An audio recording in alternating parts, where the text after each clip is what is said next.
کیا میں آپ سے پوچھ سکتی ہوں سسرالی بیماری کیا ہے؟ نفرتیں پیدا ہو جاتی ہیں، ٹھیک ہے، اس کا بھی کوئی سبب ہوتا ہے نا. اب دیکھیں نفرت تو اس کا نتیجہ ہے، کاز کیا ہے؟ جی کڑنا، لڑکی کا کڑنا جو ہے یہ سسرالی بیماری ہے. لڑکی کا ایک ہی کام ہے، ہر بات پہ کڑنا شروع کر دیتی ہے کہ وہ کسی بات پر لاجیکلی غور کرنے کے لیے تیار نہیں ہوتی. کڑنے کی وجہ سے اپنی صحت بھی برباد، یعنی جسمانی صحت بھی خراب ہو جاتی ہے، اور ظاہر ہے کہ روحانی صحت بھی متاثر ہوتی ہے، عقل اور فکر بھی متاثر ہو جاتی ہے. تو اس لحاظ سے ہم دیکھتے ہیں کہ یعنی سسرال پہنچتے ہی اگر کسی پر اس بیماری کا حملہ ہو جائے بس پھر وہ لڑکی بس نہیں پاتی. اور میں نہیں سمجھتی کہ ایسے میں اگر وہ ماں باپ کے گھر چلی جائے تب بھی اسے بیماری میں کوئی کمی محسوس ہوتی ہے، بیماری بڑھتی ہی چلی جاتی. یہ بیماری ایسی ہے جس کو ہوائی ملتی ہے، اور اس وقت یہ اور زیادہ تکلیف دہ ہو جاتا ہے جب لڑکی کی والدہ یا والد سمجھدار نہ ہو، یعنی وہ معاملات کی حقیقت سمجھنے والے نہ ہو.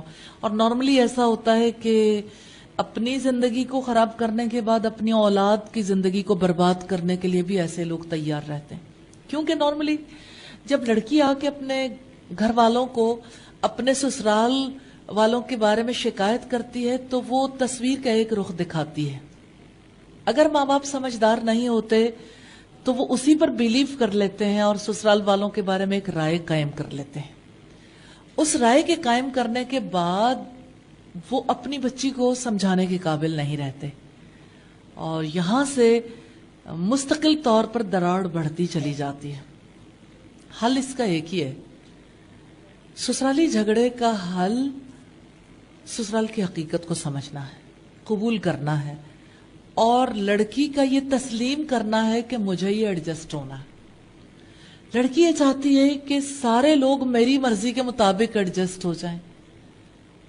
ایسا عملی طور پر ممکن نہیں ہوتا. اس وجہ سے یہ مسئلہ بڑھتا ہی چلا جاتا ہے. تو اب دیکھیے کہ اپنی بھی زندگی برباد، اپنے گھر والوں کی زندگی بھی برباد، اور پھر آپ دیکھیے کہ کتنی صلاحیتیں ہیں جو صرف اس جھگڑے کو نپٹانے کے میں صرف ہو جاتی ہیں. اور نارملی جو ماں باپ سمجھتے نہیں ہیں وہ جھگڑا نپٹانے کی کوشش نہیں کرتے، بلکہ جب جب کبھی فیملی سیٹنگز ہوتی تو جھگڑا بڑھانے کی کوشش کرتے ہیں. لڑکی کو یہ جان لینا چاہیے یہ میری نئی زندگی ہے، اس کے نئے مطالبات، نئے تقاضے ہیں، ان تقاضوں کے مطابق مجھے اپنے آپ کو ڈھالنا ہے. جو لڑکی اپنے آپ کو ڈھالنے کے لیے تیار ہو جاتی ہے تو وہاں پر سسرال کا جھگڑا پیدا نہیں ہوتا، کیونکہ ہر موڑ پر وہ اپنے آپ کو ڈھال لیتی. اس کا یہ مطلب نہیں کہ ماحول اس کی پسند کا ہو جاتا ہے، ہر بار وہ اپنے ناپسندیدہ ماحول میں بھی فٹ ہونے کے لیے اپنے آپ کو تیار کر لیتی ہے. اور یاد رکھیے گا کڑنے کے ساتھ کبھی کوئی ایڈجسٹ نہیں ہوتا. بدگمانیوں کے ساتھ، بدگمانی پہلی سٹیج ہے، کڑنا ذرا تھوڑا سا اگلی سٹیج ہے، کیونکہ بدگمانی کے بعد کڑنے کا عمل شروع ہوتا ہے نا. بدگمانی ہو جائے پھر اسے دل میں رکھا جائے. دیکھیں بدگمانی کی آگ ہر وقت بھڑکانی پڑتی ہے نا، تو کڑنے کا جو عمل ہے دراصل یہ ہر وقت کی آگ میں جلنے کا عمل ہے.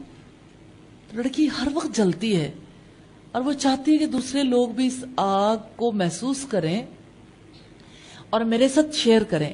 وہ جس کے ساتھ بھی شیئر کرتی وہیں آگ لگ جاتی ہے، اور یوں ساروں کی آگ مل کے گھر جلا دیتی ہے. گھر ٹوٹ جاتے ہیں، محبتیں رخصت ہو جاتی ہیں.